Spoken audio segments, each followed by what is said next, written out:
সম্পূর্ণ নিরামিষ পদ্ধতিতে বানানো যে কোনো পুজো কিংবা নিরামিষ দিনে বানিয়ে ফেলতে পারেন। গুড ইভিনিং এভরিওয়ান, শতাব্দীর কিচেনে আপনাদের সবাইকে স্বাগত জানাই। আজকের রেসিপি পটল আলুর কষা। তাহলে চলুন শুরু করা যাক আজকের এই সহজ এবং সুস্বাদু রেসিপি। প্রথমে কড়াইতে সর্ষের তেল দিয়ে দেব। তেলটা গরম হয়ে আসা পর্যন্ত অপেক্ষা করব। তেল গরম হয়ে গেলে মিডিয়াম সাইজের কেটে রাখা দুটো আলু ভেজে নেব।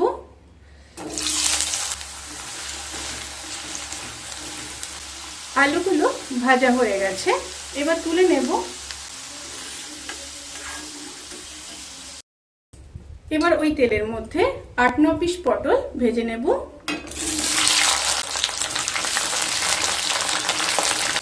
পটলগুলো ভাজা হয়ে গেছে, এবার তুলে নেব।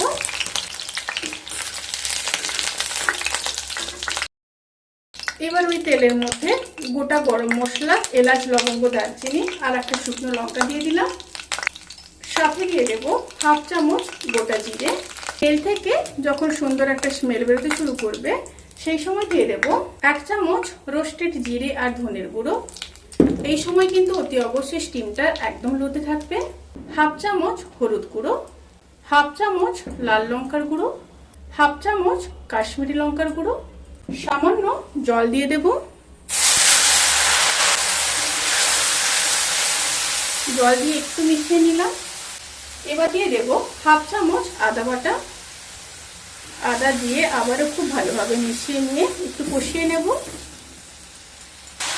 খুব ভালোভাবে কষানো হয়ে গেলে এবার মিডিয়াম সাইজের পেস্ট করে রাখা টমেটো দিয়ে দেব। টমেটো দিয়ে আবারও খুব ভালোভাবে কষিয়ে নেব। মশলাগুলো যখন খুব ভালোভাবে কষানো হয়ে যাবে তখন দিয়ে দেব পরিমাণ মতো লবণ আর দিয়ে দেব 10-12টা পেস্ট করে নেওয়া কাজু দিয়ে আবারও খুব ভালোভাবে কষিয়ে নেব। মশলাগুলো খুব ভালোভাবে কষিয়ে নিয়ে তারপর ফিরে আসছি। মশলাগুলো খুব ভালোভাবে কষানো হয়ে গেছে, এবার ভেজে নেওয়া আলু আর পটল দিয়ে দেব। দিয়ে মশলার সাথে খুব ভালোভাবে মিশিয়ে নেব। মিশিয়ে নিয়ে গ্যাসের ফ্লেমটাকে হাইতে করে আবারও 1 থেকে 1.5 মিনিট কষিয়ে নেব।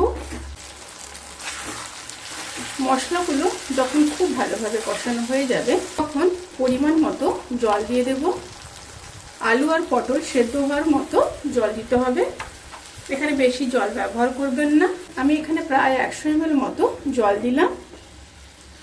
এবার ফুটে আসা পর্যন্ত অপেক্ষা করব। তরকারিটা ফুটে এসছে, এবার লো স্টিমে ঢাকা দিয়ে 5 থেকে 7 মিনিট রান্না করে নেব। রান্নাটি প্রায় হয়ে এসছে। এবার নামানোর আগে 1 চামচ চিনি দিয়ে দেব টেস্ট ব্যালেন্স করার জন্য। 1/2 চামচ গরম মশলার গুঁড়ো দিয়ে দেব, 1/2 চামচ ঘি। এবার খুব ভালোভাবে মিশিয়ে নেব। এবার গ্যাসের ফ্লেমটাকে অফ করে দেব। অফ করে 10 থেকে 15 মিনিট স্ট্যান্ডিং টাইমে রেখে তারপর সার্ভ করব। রেসিপিটি কেমন লাগলো প্লিজ কমেন্ট করে জানাতে কিন্তু ভুলবেন না। যদি ভালো লেগে থাকে তাহলে সাবস্ক্রাইব করে পাশে থাকা বেল আইকন প্রেস করে নোটিফিকেশান অল করে রাখবেন, তাতে করে আমি যত রেসিপি দেব সমস্ত লিঙ্ক আপনাদের কাছে পৌঁছে যাবে। আপনারা সবাই ভালো থাকবেন, সুস্থ থাকবেন, সাবধানে থাকবেন। আজকের মতো এই পর্যন্ত। পরের ভিডিওর জন্য অপেক্ষা করুন। টাটা।